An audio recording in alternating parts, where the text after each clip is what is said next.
one thing to want to do God's will. But sometimes we want to do it and we can't always get there. Sometimes things there that slow us up, things there to keep us down. I'm trying to do it God's way, but I can't stay right there. I'm trying to do it God's way, but I can't hold on.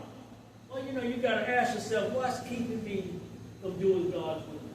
What's keeping me from doing it God's way? You know, can't nothing stand between you and God but yourself.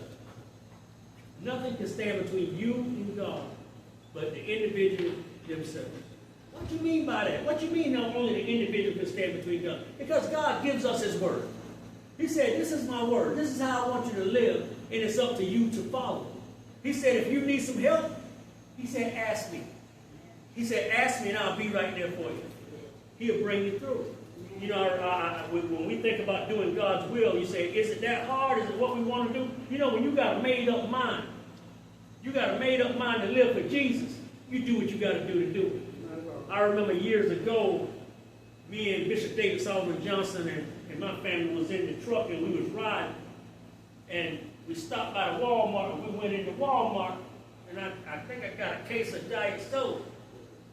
I got a case of Diet Coke and I brought it back to the truck. And after we brought it back in the truck, he said, why you buy all them sodas for? I said, well, I kind of drank quite a bit of it. He said, how many you drink a day? I said, I don't drink the whole 12 pack in that day's time. I said, I know I need to quit. And he just stopped and looked at me for a minute. And he said, well, why you don't do it? I said, I need to quit. He said, why you don't quit? I thought about it. He said, why don't you quit? If you know you need to quit, why not quit? And he was saying, you know what you need to do, why not do it? Why not do it? When we know what we need to do, why not do it? Well, we don't do it because it's not really in our heart to do it. We want to continue doing what we've always been doing.